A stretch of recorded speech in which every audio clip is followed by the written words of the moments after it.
Well, good evening and welcome to the final edition of the Island Stats Cricket Show for this season, 2021. I'm your host, Earl Basin. Joining me are co-hosts Dean Miners and Andre Doc Manders. And tonight or this evening, we are joined by the head coach of St. George's Cricket Club in Wendell Smith and the 2020 league champions. First of all, Wendell, congratulations on winning the 2020 title. But I could say this along with Dean and probably Doc. Prior to Cup match, it didn't look good for the league team. It was early season struggle.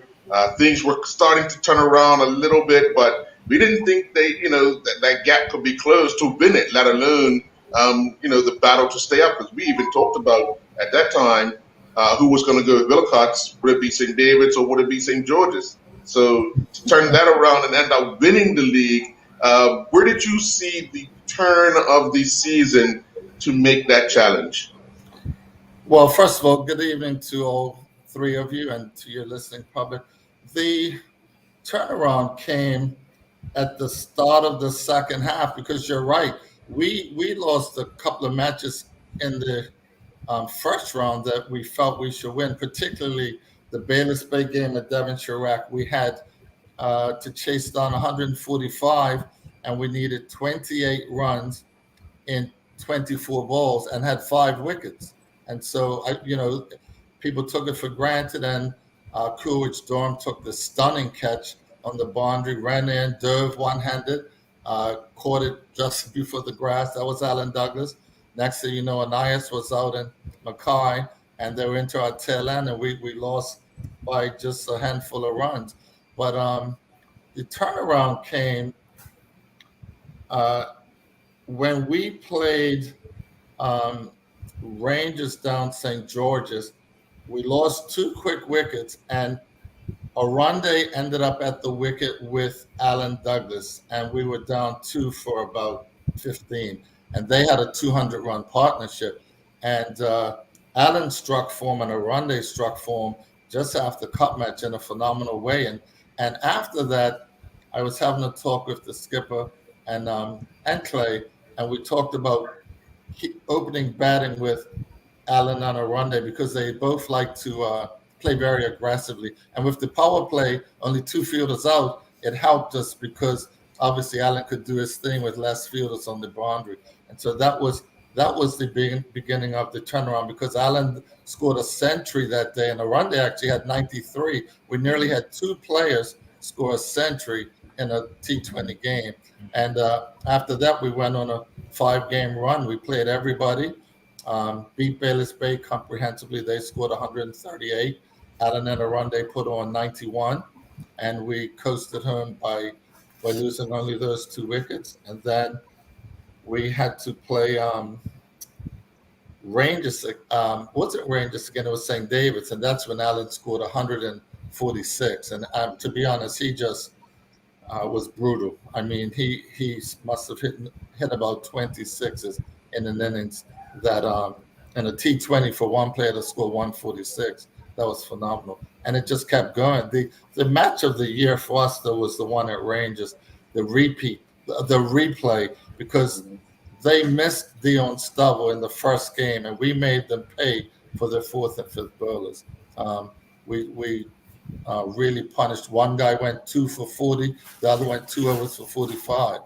But in the repeat match, they had all their players: Charles Trott, Dion, Gennaro, Kwame, the boy Nairobi Mills. But again, they missed Allen twice, and he made them pay. Hit some scorching sixes. Again, he hit about 18 sixes. And to score 183 in 12 overs, that was just amazing. So it came down to the final game with Wilcox. And my players were very confident after beating Rangers, Bay, St. David's, and they figured, well, and I basically told them, look, we've come too far now to not win the final match. Just before you go, Dean, it would have been heartache had Somerset I mean, yeah, like Somerset, we're saying Davis didn't show up. If Willowcuts didn't show up, because that would have left you just shy, right, with Rangers playing if they would have won. No, but the thing is, we would have won by default if they didn't show up. And Right, so but we had a better run rate than Rangers at the yeah, time. our run rate was 1.94. There's Hmm. Somerset's was like 0.34, Right. and Rangers were like 1.15. So obviously, I did some math the night before, and we realized that basically we just had to win the final game because it was too much for them to make up. For instance, they had conceded 170 runs more than us over the season. So, we figured we weren't going to give up 300 or 250 to Willicott, and Rangers only give up say 50 or 60 runs. So it wasn't going to happen. Okay. Me? Mm. Well, again, congratulations, Randall, on your achievement this year. Tell me some of the, I would say, the highs. What were some of the highs in this season for you? I would think seeing the development of a couple of our young spinners. Isaiah Greaves, the left arm spinner, he came good for us in a few matches, and so did Zori Painter. And then obviously what we wanted to happen at Cup match happened for the entirety of the rest of the season. Yeah. We went into Cup match. We trained really hard. We had 3 trial matches. We had high numbers at Cup match, like 21 one night, 23. So things were going well, but guys just didn't execute and perform at Cup match. But after Cup match, I guess with the pressure off and the freedom of going after the ball more, guys hit form, particularly as I say, Aronde, Allen, Anais in the final game had a 75, and Clay gave me some wise advice. He said, "Listen, why don't you put Treddy at number 4 and let him negotiate the innings and bring us home? When you get down to the latter overs, to make sure with his maturity, he did just that. And so we took him from opening bat, put him 4, and he said that's what he did when Cleveland beat St. David's in that epic match down at Seabreeze when they beat St. David's.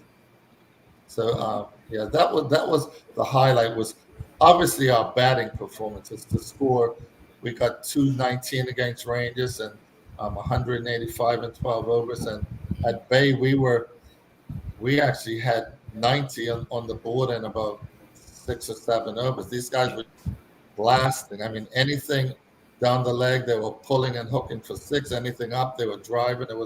It just clicked. And it would have been nice had that happened Cup match, because obviously that was we got trounced the game, but in the league it was nice. So do you think that the only thing prior to Cup match, if the season if you would have had more games prior to Cup match, do you think that would have been you would have seen a change at Cup match? Because that's what I was believing. I believe that the pressure was off, but I think if they had more matches underneath their belt. I think for both teams, you're right, because what happened is as we played more cricket, the form came, and so Cup match came. Basically, we started playing cricket July first week, right? Because of the delay of COVID, and we weren't even sure if Cup match was going to happen. So we tried to do that by having trial matches, but to be honest. And this is something that needs to improve at St. George's. The state of our wicket, it was dreadful. We played one trial match where one team got 88, Andre, the other team got 85.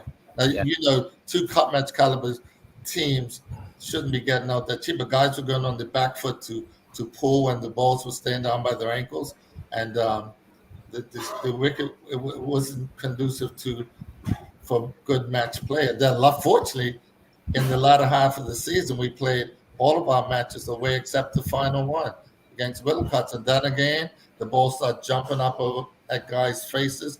And to get 135 was a struggle because that wicket played deplorable on that final day also. Doc? Well, congrats again on the 2020, but you can't beat Somerset. And you say everything what you hold on to about this and that. For you to beat Somerset, you got to do the whole three things, mate, and you ain't done that in the last 8 years. But congrats on your 2020. Um, my thing was um that I saw you guys last trial, and from me, I'm really impressed with Aronde's betting me. I don't know about you, but I saw Aronde bet in the final trial. In fact, I saw him in a few 2020 games, and his took the bull by the horn, man. Even though Allen's been the more senior player that been making runs, but Allen tendency always gives a chance. Always gives a chance. Just like when you play Wilcox, he got out early and they took their chance. But with the other games, you can't like you can't give Allen a chance. And if you give him one or two chances, he's gonna score 100, no matter what. 20, 20, 50 or what. And in cup match, you probably do the same thing. But in cup match, partner, you ain't getting that. They got a better team. If in the event that Allen does get dropped, it'll be interesting to see what happens. But I was very impressed with Aronde and Onias. And again, if you're building an attack, I thought Trady built a lot of good overs for you in the 2020, and along with Detroit, and a few of the other guys. But um, my biggest thing was, man, I thought, man, Mackay got hurt and Trady, um, that you guys was going to struggle in the 2020. But luckily, these guys came back after cup match, and then you went on that rule. But um, I see St. George's as a very good 2020 team with Allen, a run day betting like that. And then you can always mix up with, like you said, Trady coming in 3 or 4. You got Mackay back now. Onias, your betting goes down to right down to 6 and 7. I think maybe getting some of the tougher teams, you might struggle with your building because you don't have a fast builder that could come in and build like Yorkers and Duts. But overall, you guys done it. I mean, I gotta give it to you. I think with when you play a cup match, yeah, battle builders, Kamal, Greg, Malachi, you know. So I'm just saying that when you come up against the better teams, I was surprised at Rangers because I thought against Rangers you would probably they'll give you a better game, but you end up beating them twice. Yeah. And Bayless, and no, I'm sorry, Bayless you beat once too, but I think the turning point when you beat Rangers twice. Yeah, it was. You bring up a good point about the bowling, and do you know, before the season, I did some reflective thinking and said, you know what, I have to concentrate more on our bowling than our batting because obviously I was a batsman, and so practically every session, we did some target bowling where I would put markers down at Yorker Point or back of a length. So guys, because you know most guys in Bermuda like the ball up in the slot where they can straight drive and off drive and hit sixes, but back of a length where it's just rising over off stump. And so I can remember even one training session, and I knew I wouldn't have to pay up. I told guys, listen, I've got those orange skim boards. I put one by where people's feet would be and one back of a length and said, anybody that can hit both of these boards twice and over, I'll give you $20. And I didn't have to pay anyone because that's something that I find not just at St. George's but island-wide we need to work on even for the Bermuda team is the consistency of bowlers because you get guys who bowl full tosses, they drop short at outside off, full length and down the leg side. Dean would know as a wicketkeeper how many times he's had to dive down the leg to stop balls, and then it's wide balls, so you're giving up extra runs. So you're right, Andre. The bowling was something that we spent a lot of time on this year, different from previous years, because we have one youngster, Jabari Darrow, who came on well. He's medium fast, and it was a pleasure to have one or two players come and join us. That's something I think most teams in Bermuda need is competition for places. Because, see, if you only have 11 or 12 players, some guys will know, oh, well, I don't really have to come train. I'm going to play anyway. But when you have, say, 16, 17, as we did, Dean, guys know I better come train, and then you can develop your team better. We're going to take a quick commercial break. When we come back, we'll have more with the St. George's coach, Randall Smith. We'll be right back. With perfect timing for the height of the summer, Greenhouse Bermuda brings us the island's newest iced tea, Newman's Own Organic Iced Tea in a kaleidoscope of delicious flavors. Most shoppers have seen Newman's Own in the condiment section, recognizable due to the founder's caricature prominently featured on the label, and many pick it up in the knowledge that 100% of the profit goes to registered charities. Newman's Own offers us a new refreshing thirst quencher, dry raspberry, lemon, peach, and passion fruit organic Newman's Own iced teas. Lindo's, why go anyplace else? My inspiration to write this book has to do with empowering. I want people to understand what it looks like when you are in a position when you don't have the tools around you. If you know me or don't know me, the game, the beautiful game of football, soccer, is and always was a way out.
Welcome back. Randall, just before we went off, we were talking about the bowling part. We recognized throughout the season some teams, due to the wayward bowling, were bowling maybe up to sometimes 6 extra overs. How did you manage to control that, or when did you get a control on that? Because those extra 6 overs can actually hurt you in the long run, especially in a 2020. Well, so basically, from the beginning, I explained, guys, that you only have to bowl 4 overs, 24 balls. And see, that's something Andre was talking about just now, some of the quality bowlers that have, like Malachi, etc. And it disappointed me in the final game against Willicots that we struggled with that. They had 30, and about 10 of them were wide balls because the balls were swinging down the leg. And so it comes down to consistent practice. And someone was telling me once about how Clarence Parfit would come on his lunch hours, leave work, and come up Wellington Oval and put a handkerchief down or a marker down and bowl at one stump and be consistent. And so we, even before each trial game, we had sometimes three different bowling stations, one for the spinners and 2 for the 2 pace bowlers, with markers for guys to be hitting the spot. People use terms like bowling in the right areas, but it comes down to consistency. I think what's hard for me as a coach is watching television and watching somebody like James Anderson and how this guy can just be right there so often, and watch Curley and Pujara bet 20 balls, and James Anderson's bowled 5 overs for 4 runs or 6 overs for 7 runs. But he's just, and I wonder, like, why can our Bermudian bowlers not do that? Be consistently just within 2 or 3 inches of the off stump. So guys are wondering, should I play or shouldn't I? And it comes down to what we did do is we did a lot of bowling, target bowling, down by the sight screen, during trials and during training sessions. But still, when pressure hits in the game, I find not just St. George's players, but a lot of players struggle to contain someone when they're really going. I mean, they're going for 18. 20, our final over against Rangers went for 22. Charles Strutt banged Freddie. But yet I've got markers done, and I guess guys forget to staying cool and executing what they need to do. And the other thing is having the confidence to bowl slower ball. I think if you watch Bravo from the West Indies, I think he's a master at that, bowling slower balls. So it comes down to we need to practice. Our bowlers need to practice more. And I think next season, Clay is looking to bring one of his good friends down to St. George's, who's a specialist bowling coach to help with that, especially for cup match. Because Clay, he started to think about cup match already next year. Mm-hmm. You better think you better. It's up Somerset too. I'm gonna tell you one day when you go up Somerset, like you said, you're not gonna go up there and play on a bare wicket like you played down St. George's. Yeah, I know. That's my thing is now, and you can't blame Somerset for doing that either because they have the trophy. So that means your bowler's gonna have to do extra work. Somebody like George is a good variation bowler. It's probably one of the best in the island. Slow ball, Yorker, or Carter, Ian. So somebody you need to find bowlers like that. Being that we ain't got too many pace bowlers, George is probably the best all-round bowler that gives you variations. To me, anyway. I know. Yeah, I totally agree with you. And it's nice there a Somerset guy giving credit to a St. George's bowler. But I'll be honest, George O'Brien was the first player on the sheet after the skipper this year because you watch him in a trial and he does some phenomenal things with a ball. I mean, leg cutters, off cutters, slower ones. And you look at it, cup match, he got 5 wickets. And you're talking about big wickets. Kamal Everett, Dion Stovall. Yeah.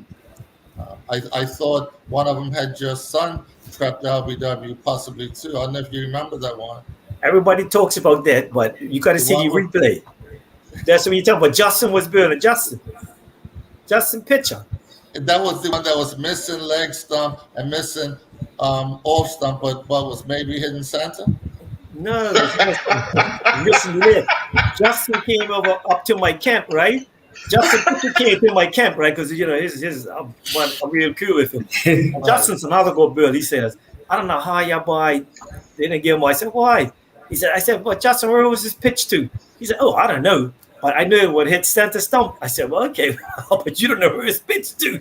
So, but you know what? That's a part of the game, and so that's a whole nother talking point. Players just respecting the umpire's decision. He says not out because you see guys jumping up and down and ranting and going in the umpire's face. Yeah, and that's something what me and Dean was talking about in a few of the other segments. What Benny like the behavior. You gotta remember, we all make mistakes. Umpires make mistakes. Players make mistakes. But in the opinion, the umpire sometimes is difficult for them, because they see, quick time. Like at least you could replay it. And when you see the replay, when you see it watching it on TV or from it's kind of difficult. It's very difficult. And you have to give the benefit to the batsman most of the time. It's too bad we don't have the replayers. Like you could, but that's something the club should be thinking of too. I really wish we could, but to be honest with you, I think we have some very, very good umpires, and I agree. Saying that we have some really good quality umpires. Not to, because when you watch on TV, like you say, Andre, sometimes I've got to watch 2 and 3 times for a run out, or to see when the stumps got hit and it was the guys bat over the line for runouts and LBWs, where we can watch the ball track and see, what, that was going down the leg of the stump. But but I was only kidding about that. Your son, he had a good knock, but I thought his dismissal, he did what Justin did. He was hitting into wind, and I don't know if you spoke to him about that. I didn't. I had just got to remember that was like early the second day. And it's so strange. I tried. Let me get there early. Then I was like, something. I said I'd rather watch him in his saddle than early, because early in the morning the ball was it was I don't know, it was overcast, but the for a period after Trey got out, and then there was a little partnership between LJ and Chris. But after you got that, George seemed like, I don't know what he found any wicket, but it was a period of time George was building good line and length, and he ended up, getting 4 or 5 wickets. And when you look, Somerset was on the back foot, and that only came about, like I said, the variations what he was using. But he said he was in between two minds when he hit the ball. He didn't know to go over the top. Being that Chris was making all the runs, I said sometimes you got to follow your first mind. Follow your first mind, like if you're gonna go all the way. Go all the way, yeah. So, but I think it's been getting. We're watching them bet a lot this year. If that T20 mode, like yeah, these guys. Even I tell you the truth, man. You guys came to bet the first day of Cup match. You was definitely in the T20 mode because that. I mean, Orande and then who was the other batter? Tamiko, three straight fours. Like it was like, that was but I mean it was good, all good cricket and shots.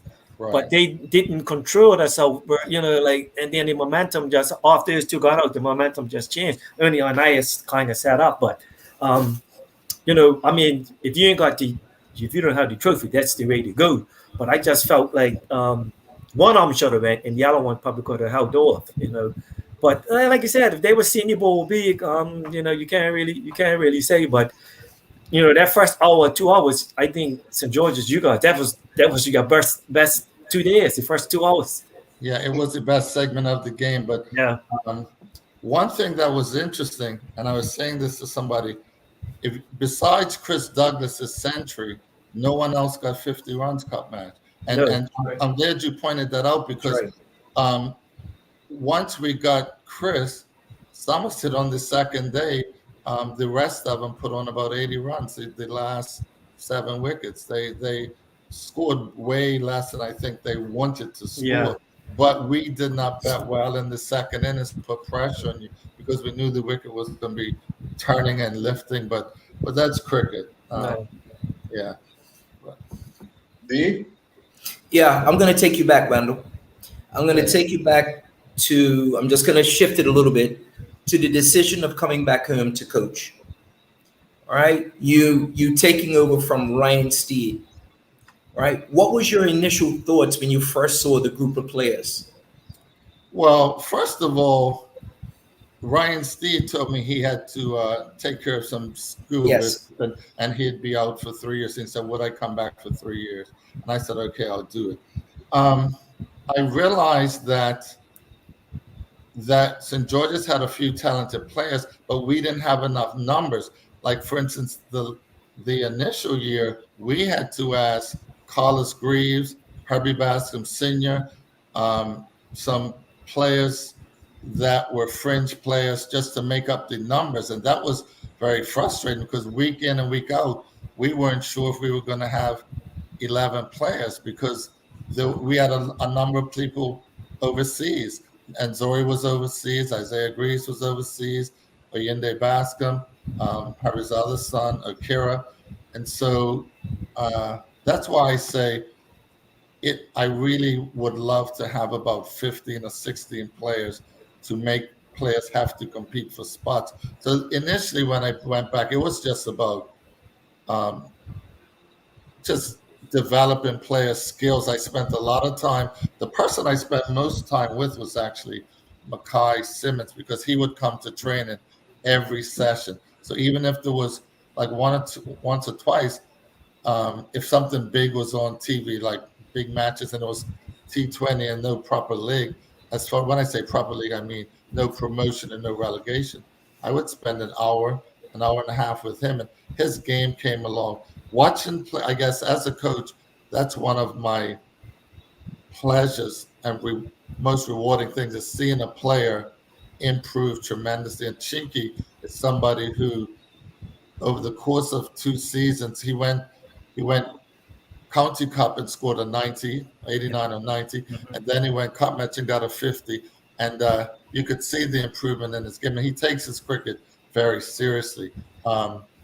Once we got Alan Douglas this year, the players, they were the ones talking about winning the league, and I didn't really push that dialogue with them because, like you said, Earl, my focus was not getting relegated because that's a whole different ball game. You know, playing at lower level, where's the motivation going to be for your players? But knowing they're going to play Rangers and Bay, and you know, David.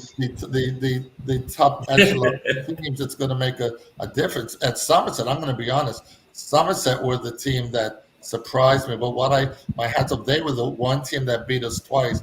And in the second innings, I watched L.J. Richardson bat, and he was the difference for them, take them over the line after we got Chris out early and Kamal, but he scored a brilliant 60 yards. So there's a lot of one thing I want to say. Scattered around Bermuda, there are some very promising young players. Cleveland have this boy Zarai Tomlinson. He's the real deal, and we will be looking to get him a cup match like very soon, within the next year or two. And there's Keith Worms from Cleveland, a number of players. The Burgess, young boy Burgess from Bayless Bay, Sancho from Bayless Jordan. Bay. Yeah, Jordan. Jackson. Yeah, and even Somerset, they have Vernon Eves' son and a couple of other good players. And Stars, I hope with Stars coming up, they may attract some of their players back, like Ryan Hall and some of these guys, just so that they can be competitive, because that'll just be better for the league in general. So, quick question from you coming in to now, have you seen this progression with St. George's cricket? I have. Have you met your goals? I didn't meet all my girls, because obviously the main goal, besides doing well in the league, is bringing the Holy Grail back to St. George's, Right. And that's the cup match trophy. But to be honest, Andre hit the nail on the head. We have to put all three segments of our game together: the bowling, the batting, and the fielding. 2 years ago, when I first took over, we had 297 for the first innings, right? Down St. George's. We had 4 guys score 50s. I'm sure you remember that. Yep. Tamiko, Anais, Mackay. But then we dropped 7 catches, so we didn't feel well. This year, we didn't bat well either inning. So you're not going to win cup match but we took outstanding catches. Alan Douglas's catch at square leg. I don't know if you remember that. Came in one-handed. Yep. Rodney Trott caught and bowled. So we have to put it all together. But with time, and I don't know how long it'll be, we will just look to do what we have to do and put all 3 segments of the game together. The last question, Earl. One of the things that what puts a smile on my face is that your formula, and I was telling someone, I hope I'm right in saying this, your formula hasn't changed, because back then you built us to be this Premier Cricket League champion team. And then after that, we went on to win numerous of cup matches and retain the cup. So I was telling someone, I said, knowing Randall, what he's trying to probably do is build a domestic team that's going to be strong, that's going to be attractive, and then you will see the fruits of the labor. So am I right in saying that? Well, you're right in that what we had to do, and you know what? I have to give a lot of credit to Clay, because what you're talking about is something Clay talked about when we had our cup match prize given. It was amazing, because for 20 minutes, Clay gave a speech. He was a guest speaker, and he talked about a winning mentality and how the players, how he watched Somerset celebrate and how it nearly brought him to tears, because it made him think of how we used to win. And we had that swagger. And right now you can tell Somerset have it. But St. George's players, this event of winning the league should help them to realize that, back yourself, is something Gus Logie always talks about. Back yourself and believe in yourself. And you're right, the league program, that's why there's one or two players who may be at clubs, and there's a chap, I won't say his name because I don't want to put him on the spot, who's really impressed me, who I may try to get a hold. I will try to get a hold of and say, look, come down to St. George's, because the one thing I can say is we train hard, and you know that from playing with us. We train seriously, and eventually you have to reap the rewards of hard work. But cup match, you're talking about 2 innings and having to get a quality team out twice. And Somerset have a very deep batting lineup, and that's why Andre talking about Somerset's going to have a batsman's wicket. And I knew that next year is going to be harder because the wicket, they're going to make it easy for us up at Somerset. And so, but yeah, we have to have guys believing they can win and not let the pressure of cup match get to them. And I guess the story I want to talk about is Clay talked about when he lost cup match, how every single day for the next year he was picking different teams, thinking who's going to be the right formula. But what he was really getting at is his person was singular just to get that cup back. He said in that very next year, they had to make 150 and St. George's were 2 for 13. He went out to the wicket with Glenn Blakeney, and he was nervous. Clay said he was nervous, and Glenn Blakeney said, hey, partner, you stay here with me, and we'll win this game. And all of a sudden, Clay said, just hearing Glenn talk with all that confidence took the pressure off him, and he said they ended up getting 150 for 2. Because Glenn was full of confidence, and that's a good thing. Guys having that belief. I mean, some people call it cockiness. Lionel Can had it. Gennaro's got that confidence, and you look at Chris Douglas, his chatting to the other team on his batting, just full of confidence. And once we get that great self-belief, it will start coming. But we do need to build our team with a couple of more players, because that will force people to come to training rather than I could show up on a Sunday and play. But we only have 1 or 2 who are like that. The rest of them are there with good habits. Randall, do you have any more time, or do you need to go? No, I don't need to go. Okay.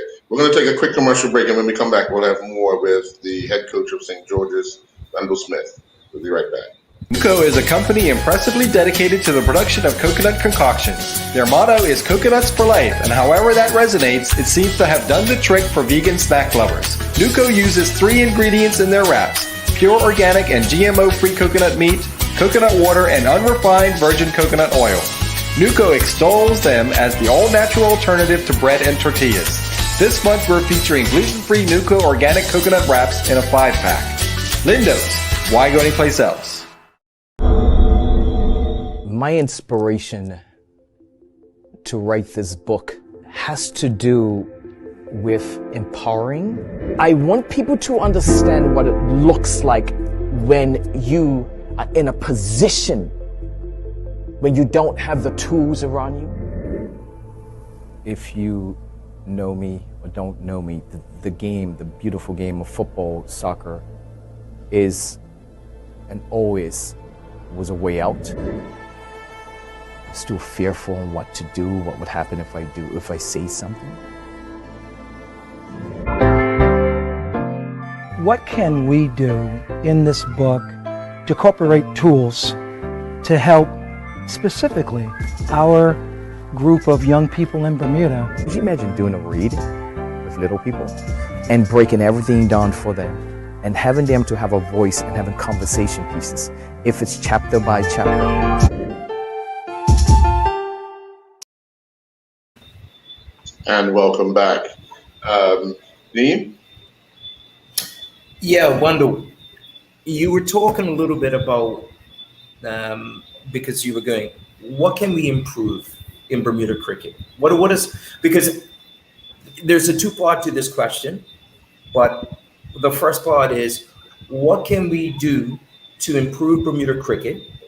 And then I want you to talk about what you've seen with deportment, because I know we play the game You're supposed to play like the Australians. You play it hard. You play it aggressive, but you have to follow the rules and you have to basically respect the game. But the first part is, what can we do to improve our cricket here in Bermuda? It's a very good question. Right now, it's difficult with the pandemic because obviously we're stuck having to play T20. And to be honest, to develop cricketers, young cricketers, T20 isn't the format to help with guys' concentration. And what I see, I touched on it earlier about the need for our bowlers to be more consistent and bowl in the right areas. But also with the batting, you have guys who struggle with concentration because they're used to playing a game where you got to get it on for a limited amount of time, and then when they switch to the longer version, it may be more difficult. So obviously, once we have an opportunity to play at least 50 over cricket, you'll see guys developing a bit more. And I think at the national level, looking to get back playing against the likes of Namibia, Ireland, Scotland, those teams, and obviously it's going to take a while to get up there. But it amazes me how we have players who do so well domestically, but then when they're going overseas, struggling, and it makes me wonder why is that, and is it because? And I think one of the reasons may be when you go overseas, you get less bad balls, so you have to learn how to negotiate singles and twos and run between the wickets better and harder.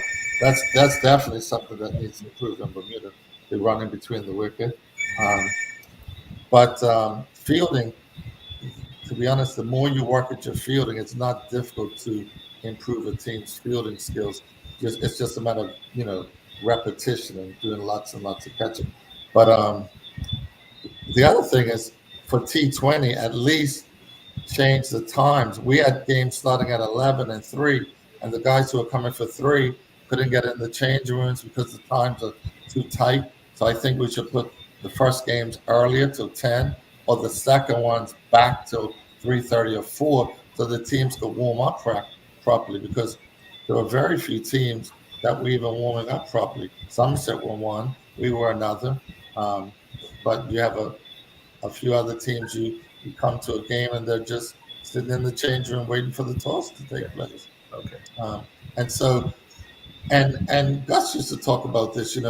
If you're a national team player, don't drop your standards when you go back to a club, because even if some of your teammates want to sit off in the change room, it's not stopping you from going out and warming up and doing what the professional thing. But basically, it's maintaining professional standards no matter what level of cricket you're playing. And even at training, why wait for the coach? Go there early, do some laps, do some running. Andre, I used to see you in Albert Steed. I used to see you running down by Crystal Caves all the time. Albert Steed, for sure. How many players do you see doing extras these days? Not too many. The second, like I said, the second question was deported. Yeah. I think that's something that, as coaches, we need to be stricter at. And see, part of that comes with the mentality of some of the modern day players, because I've struggled with that at St. George's.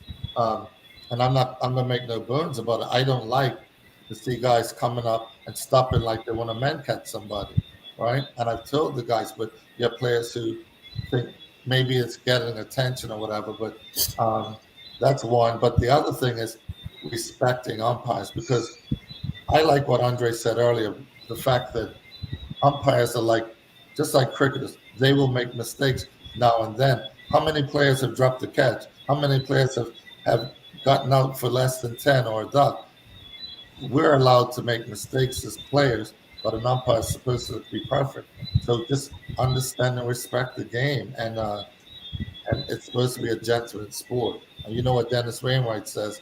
They're cricketers and they're cricket players. Mm-hmm. That's true. So let's all be cricketers and not people who just like to play cricket, and respect the game, and it makes everybody's go easy, because to be honest, if you go and umpire a few matches, you'll see what I'm talking about. Those fine edges, the margins of runouts that you have to wonder without the Technology. technology Yeah. to help. Was the guy out or not? So Yeah. just I think the coaches and even the presidents have a lot to do with that. Instill suspension, suspend the guy for a game or two, and let him know you mean business. But you know what that means? You're risking losing at the sake of caring about the game. Because if you suspend the guy for a week or two, then you may have your skipper or a couple of players saying, "Oh, come on, coach, we don't, we need him or whatever." But But if no, we take that stance now, we won't have the problem later. yes, and the young players coming through won't be Exactly. copying and modeling what they That's right. see, the That's bad right. behavior. That's right. Yeah. Doc? You're talking about deportment, but we as coaches now, we take on a lot though, because these guys, you got to remember now, you're coming to coach these guys. You don't know what the lifestyle is like on and off the field. Sometimes I talk to Herbie about this a lot, and Herbie's the one, we're dealing with, like 20-year-olds, like, even with the pandemic now, like it's probably worse. But a lot of these guys, we really don't know what they're doing, like the day before, what's happening with their life, So we kind of take on a lot as coaches. Like, I mean, it's always good to say, let's punish them. Sometimes as coaches, and I used to think about the same thing when Herbie mentioned it to me. I was like, you're right too, Herbie. Like, why suspend our best players? And sometimes you just have to sit down and talk to them. But we as coaches, we're not a psychologist like where we should be. That's why a lot of the other teams in the amateur, I'll say like the USA, Canadian, all these teams now, they have like a psychologist that does that. That eases up the coaches. So when you come, all you want to do is coach. Sometimes you'll come with players like, they'll come and train and you're like, I don't even know what to say to this guy. No, they're coming training and they're just moping around like they're on their phones or they're talking like. So you're like, come on, man, let's go. But sometimes we don't know what's good. Sometimes our approach might be a little bit more different. I mean, the last couple of years, I've noticed that in coaching, like, in Bermuda. But when I was in the UK, it's a lot different. But in Bermuda, our family structure, I don't know, it's kind of difficult now. So sometimes I think it's good for us to like talk to them first before they just pull them aside. Look, how you feeling today? Do you want, let's let us know, like try to work with them.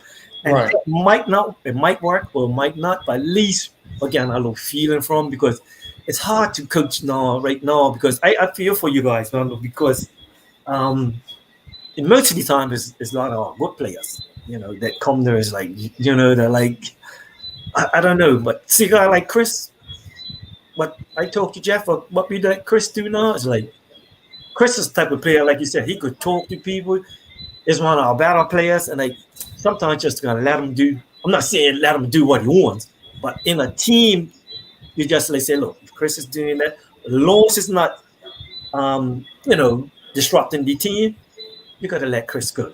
When I say let him go, like, you talk to him and like I said, like, Chris, this is what we expect. And if it's doing that, you got to let him go. Look at him now.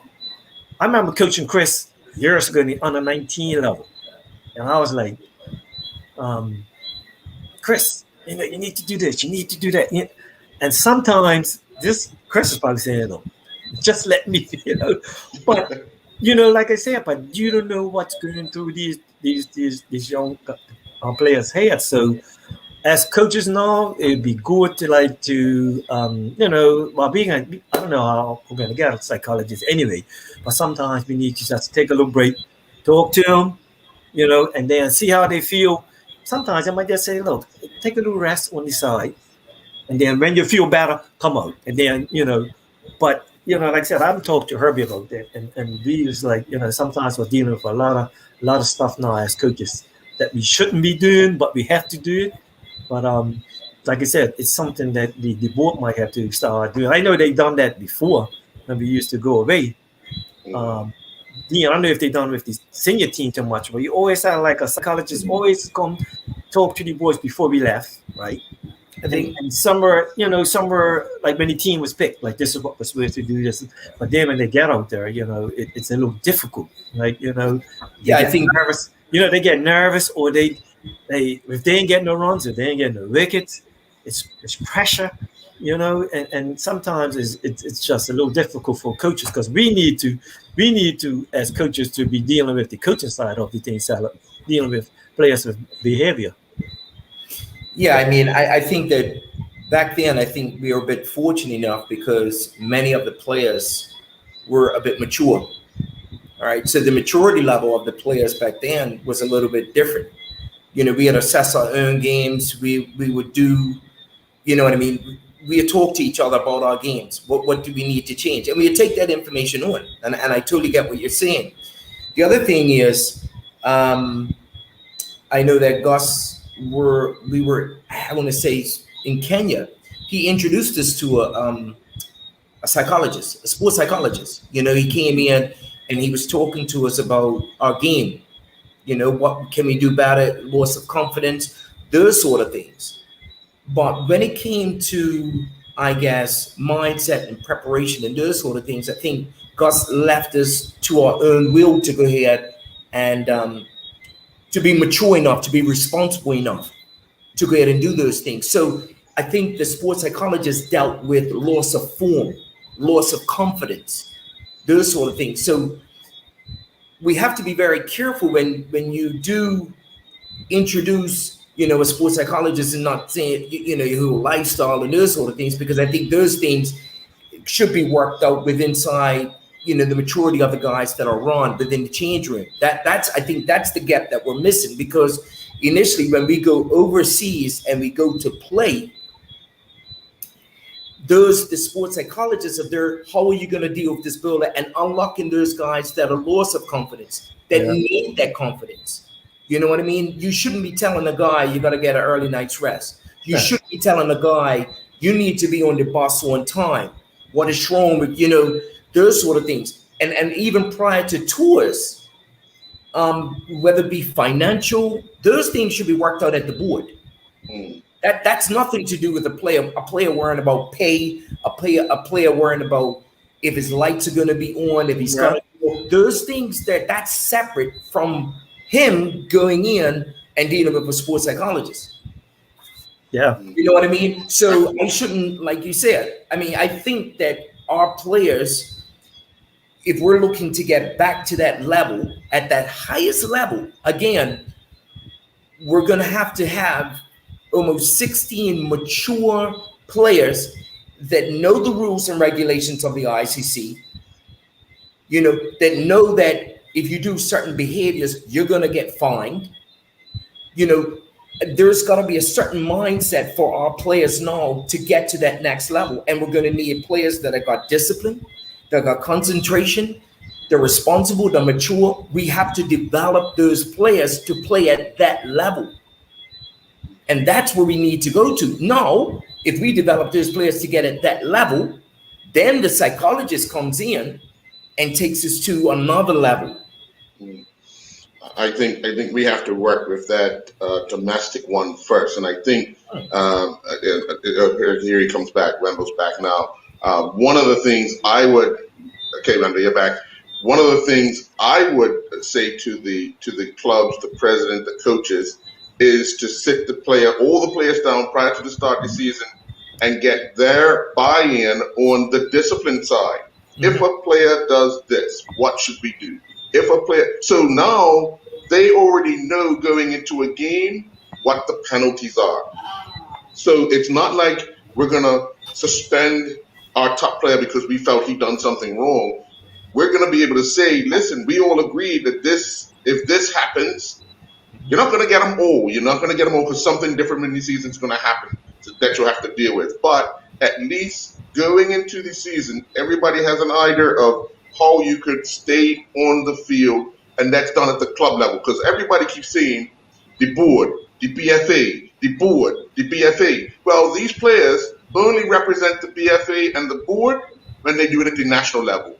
Every player puts on a jersey that has a crest of a club on, and it's the club's responsibility to ensure that their players behave every single time they step on the field. So it's going to have to take the players, the presidents, the coaches to come together and decide collectively in their club what the penalties are. And once those players break that, then they already know what the repercussions are. That'll be my suggestion to the clubs to try and get a hand on this department. And then it actually helps the coach because obviously, and you would know, the coaches sometimes are left alone to do everything. Yeah.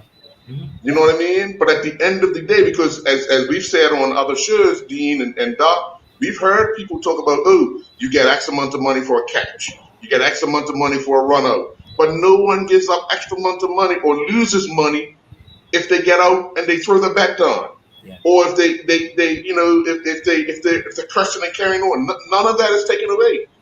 But these are the things that have to be put in place at the club level. And then we wouldn't have a problem at the senior level, or at the national level, because it's already done at the domestic level. That's right. That's what You're right. You're right. That's what Yeah.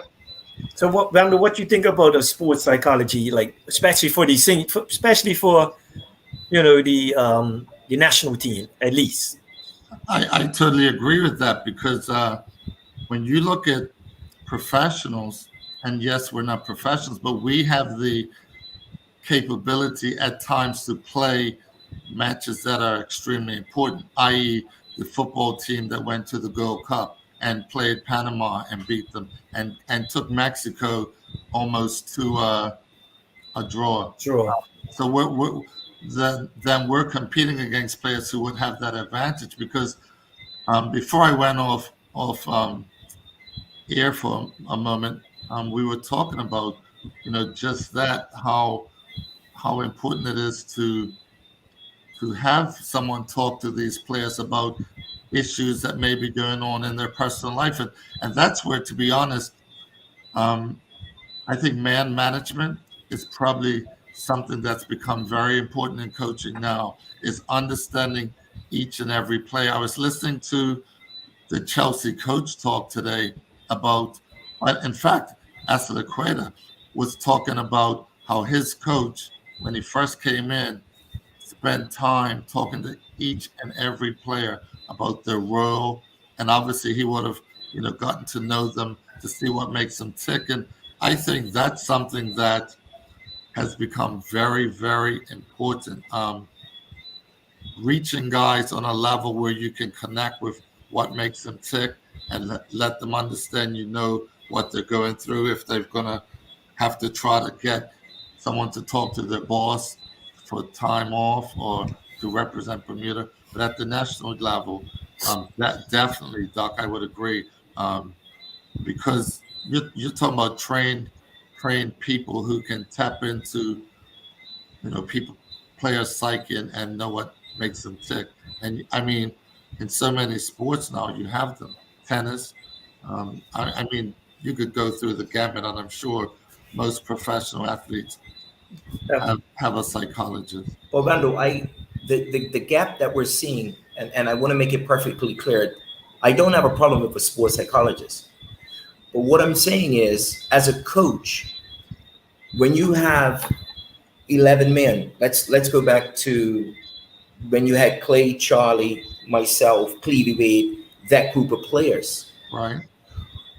Back then, we all came in and you set the expectation as the coach, whether it be training, whatever was going on with our lives, we knew that we could come to you and do those sort of things. But what my thing is just that in all the professionals, they come in with already a mindset. Okay, I'm part of a team. My behavior is responsible. I need to do these certain things because I'm part of a team. So what my thing is, the psychologist comes in to deal with loss of confidence, those sort of things. You know what I mean? How do I?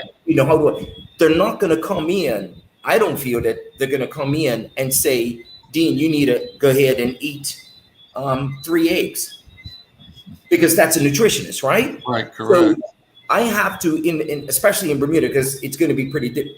I don't know if we have the money for it, But my thing is, we have to get our players, and I'm only going to go back to in our era, we have to get our players to go back and look at our era and say, you've got to be responsible. Because that's one of the things that Gus kept saying. You have to be responsible for your inactions. You have to be responsible for your training. You have to be responsible for getting your rest. You have to be responsible for that. Because once you bring that to the table, a sports psychologist or anyone else, a coach can take you to that next level. Right. But if I'm telling you that, you know, Randall, I'm drinking soda all week, and then I'm looking to perform, and why am I not performing? I need to reassess myself and then go ahead and say, that's it. You know, it could be deportment, it could be bad habits, it could be anything.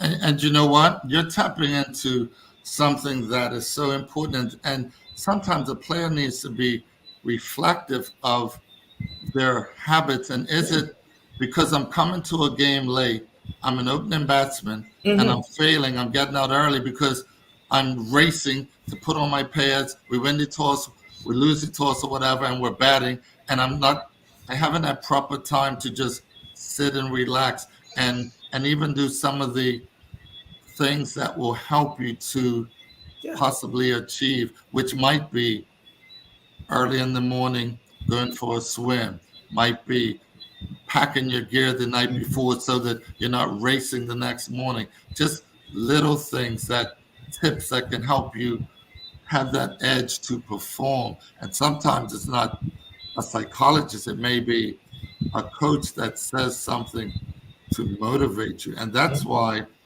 to be honest with you, next season, I'm going to let Clay, I'm going to relinquish the head coaching job to my brother, because he came down there and gave a speech just before Cup match. And then he spoke again, like I told you at the presentation, and I watched guys' faces. While he was speaking, I watched Alan Douglas, and he talked about how he got 2 ducks a Cup match so that people like Detroit could understand, even he's been through that, because a lot of people wouldn't know. Noel Gibbons had 2 ducks, Charlie Marshall had 2 ducks, right. But it's a matter of resilience and how much you want it, and the willingness to work hard. And that's something I think our players need to realize, is that you're not going to be given a half century, a Cup match, or a century. You've got to work hard, but if you put in the effort and discipline your mind, because again, a psychologist, the hardest thing for me, Doc, is coaching. I'm going to tell you the most difficult thing is getting players to concentrate long enough so that they can stay to the wicket, because sooner or later you have guys who will premeditate, I want to take this ball for 6. And that's where I have to give kudos to my skipper this year. We played Rangers, and a day or 2 after, he said, Coach, I'm going to be honest, I got out because I premeditated. I decided I'm going to hit this ball over that short boundary at Rangers. But the next game, when we came down to Willicott, I said, remember that mistake you made? Please don't do that. Don't leave it for other people behind you to win this game. They have to realize that you said it, take responsibility and get your team over the line. But the mental application, that's the hardest thing to teach guys, how to bet. And when I say long, I don't mean boring. I mean pick the right time, make the right decisions, pick the right balls to go after. You know what I mean? Play the ball. Colin Blades used to say, play every ball on its merit. So if it deserves to be punished, punish it.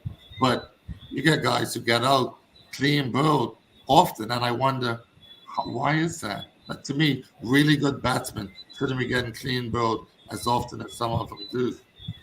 Randall, I want to make this one point, and I didn't even know if you remember telling me this. One day I asked you this question. I said, Randall, what is it like your concentration? You concentrate, for long. What is it? I don't even know if you remember this. And you know what you tell me? You tell me read. That's all you tell me. You said read, just read. He said, all I do is just read. And I didn't realize, and it changed me. It didn't, I just kept, I just started reading. And that was just for concentration. Yeah. Well, my thing is, why are you going to train hard all week, do all this running, Yeah. field out for 3 hours, Yeah. and then go out there and bat for 10 minutes and throw your wicket away when you're putting in all this hard work. So that's the beauty of cricket. Value your wicket. That you value your wicket. And I kept preaching that and preach. That's probably the most important 3 words I said to the cricketers this year. Value your wicket and make it hard for people to get you out. Because I remember what it was like trying to get Albert Steed out or Doc out. To certain players you knew, they're going to make you earn their wicket. And that's what these guys have to realize, that why throw your wicket away when you have a chance to bat for 2 and 3 hours and make big scores. That's the beauty of cricket. Doc? Yeah, that's very important too. You hit the nail on the head, because I remember, like years ago, playing against St. George's. All you guys, all of you value your wicket. If you see you go, shit, you got on, you got Charlie. It's you got no. It was so hard playing against St. George's, and it was like, for me playing cup match 15 years, I'm won twice. I'm glad, because I knew some guys played 15 years and ain't won at all. So and first time I won my first year, and then again my second last year, and that was like, jeez, man, I know how it feels for you guys winning, man. And as a cricketer coming in and playing against St. George's, when you had so much good bowlers and batsmen, it was a difficult period. Playing it for those 15 years, and I enjoyed it because it only made me better. Playing against St. George's every year. Like you said, like before cup match, I used to run. Albert Steed, myself, Richard Bates, and we used to just say, if any team to bet, like you said, Lando, if you're any team to bet, there's no way I'm gonna go there. Feel out for betting against St. George, feel out for 5 hours, I'm saying. Mando's betted from 10 to 5, right? Feel out for 5 hours, and then go out there, and you're back in 10 minutes. No way, you can't, it's not right. But so if you're any team to bet, you have to do everything, you got to not only run, but mentally and physically, you got to stay into it, especially in cup match. Even during the league, like sometimes I found it difficult playing in the league because I didn't get motivated, Right, like even though playing for Stars, sometimes you got to be motivated. I only got motivated playing against St. George's, Devon Chirac, Police. You know what I was talking to a player last year, I'm so angry that Police ain't got a team in the league, and you could vouch for that. Playing up Police Field, you're right. You're playing with all those good fast. You got Adrian Key, you got Hutsu. I grew up and playing up there on that Police Field. The wickets fast and bouncy. That's how I learned cutting and hooking. If you have been up Police Field, if you don't know how to cut and hook, you better stay out, because there's guys who go to bounce in. And nowadays, the players now, they don't get that. It's like, what other wicket that those guys are from Barbados, Jamaica. They fix those wickets. What other wickets now that you could play on that's got produces like a nice fast track. Like it's. I feel sorry for a lot of the guys, because then when they go overseas, I say, this guy's really look quicker than I thought, because they don't get it down here. Even the spinners, like, so we came up on a time where we had all that, and I was glad to come up in the 80s and 90s, because there was so much good cricketers that was out there, like league, and cup match. Roger Blades. Yeah, I mean. I was so glad, Dean, that we had Adrian King on our side. He was so fast. But Randall, you said that, but it brought our cricket up a little bit more, facing those guys. I don't know if you guys remember Gregory Francis. Yeah. Yes, I do. Yeah. You remember remember all the other teams who's come here when every time England or Australia or any one of those teams went down to the Caribbean, they always stopped there. Right. I remember Ricky Hill taking care of one of the Australian bowlers. Gregory Francis took care of one of the Antigua bowlers that was quick. And these guys, were good earlier with the batsmen, but they played against some of the best when like I said, when the fast like Adrian Keene. So when these guys came down, they was already used to it, That's true. That's true. Yeah, Because but you don't have that now. Craig McDermott came up Somerset and he was bowling downhill with the wind. And I can remember he hit me on my glove. And it wasn't until I went inside and took it off, it was all bloody inside where I had to get stitches afterwards. But you're right. And that's the guy, Ricky Hill. He took apart, yeah. And then we had Devin Malcolm. Clevie Ray got runs up ranges against him. And that's another thing that's missing is the opportunity to play top level teams. I can remember the War Brothers came to Wellington Oval and St. George's. We were cocky then and knocked them down for 145. 140. I remember that game, yeah. But we lost by 19 runs because they weren't going to let a club team from Bermuda beat them after they just went to the West Indies and won 4 out of 5 games. Yeah. And then St. George's had them on the ropes. But that's when Kenny Phillips got wickets. I think it was Kenny Phillips and Brathwaite. Brathwaite. Yeah. And that was a very good game too. Game ended in dark. Yeah. That was a really bouncy, fast wicket. But you're right. But again, that's something. But it was true, Vandal. The wicket was true, though. It was good. And you know what? That's going to be a key to us developing. Dean talked about how do we improve our cricket? Make better wickets. So bowlers have to work to get a wicket. And then if the ball's shooting down by your ankles, jumping and getting out, and they're getting 5 wickets and feeling like they're really great performance when really the wicket's been conducive to them getting wickets. I agree with that, Vandal, because very quickly, I agree with that because that's why, like you said, the guys getting 4 or 5 wickets and the ball skeeting, jumping. And then when we go overseas, you're playing on a good wicket, the guys don't know where to bowl.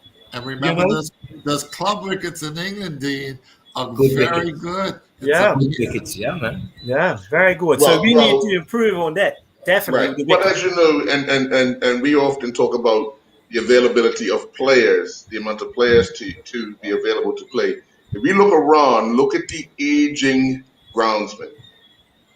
If we don't start attracting some young people to do that, we might be in a harder position in 3 or 4 years' time because obviously the guys that are doing it because they love doing what they do. Yeah. But they're aging, so the time that is needed to prepare a proper wicket before the season starts, because if you notice, they're still trying to get the wicket up 3 and 4 weeks into the season. Yeah. But so it's vital that we start getting some young people who are interested in it. If not, the sport will perish because if you don't have a wicket to play on or a proper wicket to play on, somebody's going to get hurt. It's too bad we don't have the funds whereby 2 people could be hired to help to do the club. Let's say there's 9 clubs, fields, right? Mm-hmm. One guy does from, say, Western Stars up to Somerset.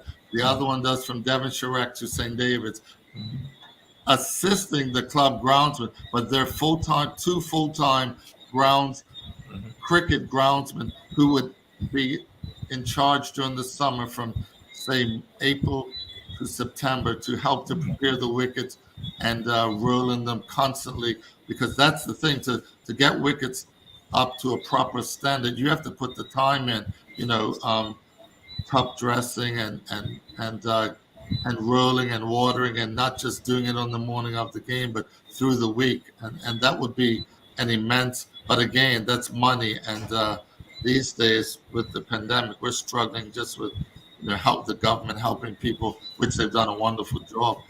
Helping people with their day-to-day expenses because of lack of work, etc. But Manu, I got to give all props to St. George's in the Heaven Cup match during the pandemic because I didn't really, with on and off, I thought the field was excellent. The wicket, even though it played a little up and down, but it maybe because of the time that you guys had to do it, Somerset dropped out, then it came back in. But I think that the field itself, overall, I got to give kudos to St. George's for having it because, it was a pandemic and the field did hold up for the 2 days. And you know what? A lot I'm glad you mentioned that because people take for granted what happened, or take for granted the fact that behind the scenes you're talking about security, you're talking about medical staff. We actually had doctors and physios there. You're talking about the stands, the caterers. I mean, concessions. There's a lot that goes into Cup Match. So you're right, Doc. For Neil Paint and his management team to have 4 weeks, because basically, remember the first week, some said no, they're not having it, and so it was off, and then finally it was on, and not just getting the wicket ready, but all the other, selling of tickets and all that. St. George's committee and president and executive, they do need to. We need to take their hats off, because likewise next year it's going to be up Somerset, and who knows the way things are going. Will we even have Cup Match again? So Randall, you said that you've officially stepped on now. Now, what I mean by that is, I have told Clay I want him to take over the head coaching job. I have informed the club that I would still help him and be his assistant, but I'm looking to do some other things next summer. But I'm not going to just walk away. But I want him to be the head coach, mainly because I realize his skills. I've known my brother obviously all his life, but to work with him this year and see just how much he eats, sleeps, and drinks cricket. I mean, before Cup Match was even on, I got an email, Wendell, here's all the pace bowlers we should consider. Here's the spinners. Here's the batsmen. Here's the people overseas. Here's the people overseas that I know are not coming back. And then I go to sit down to do my plans for Cup Match. I see an email. Listen, if we bat first, here's how many overs. This what time. I said, man.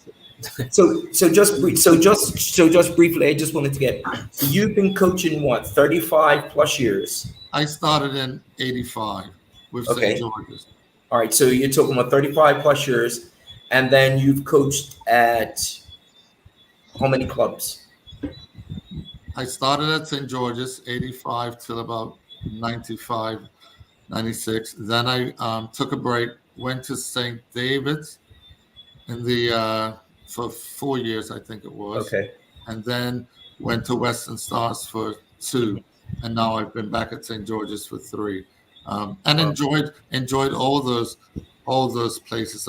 St. David's was when they had Delwan, Chris, OJ. They had a powerful team, and then Western Stars, we came up out of the lower division and went into the Premier Division, and actually we had a really tight match with St. David's. I think we were the only team that beat them that one year. It came down to the last ball. We needed 4 to win, and the young boy, Seth Campbell's brother, Swain. He went for a cut shot, missed it. The ball went to the wicketkeeper. It went through the wicketkeeper's legs. It went for 4 runs, 4 byes. So Western Stars won, chasing 235, something like that. But it's been a long ride, Dean, and I've got a passion for fishing now. And my son bought himself a fishing boat. So nice. It's following Charlie's footsteps. Well,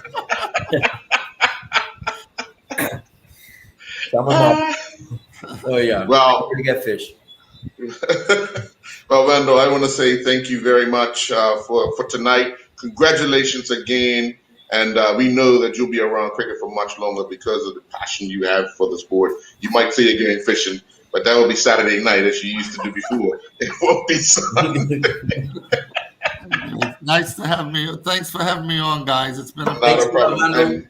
And folks, I want to say thank you to Andre Doc Manders and Dean Miners for being with me for the first season of the Island Stats Cricket Show. This is the final one for 2021. Next week, we will start up the Island Stats Football Show, which will run us through the football season whenever that starts. But we have some house cleaning to do regarding the transfers and all that. And then hopefully we'll find out when the season starts. But again, thank you, Doc. Thank you, Dean. It's been a pleasure, and we look forward to having you guys again for the second season of the Island Stats Cricket Show. Ladies and gentlemen, enjoy your night. Cheers, guys. Cheers.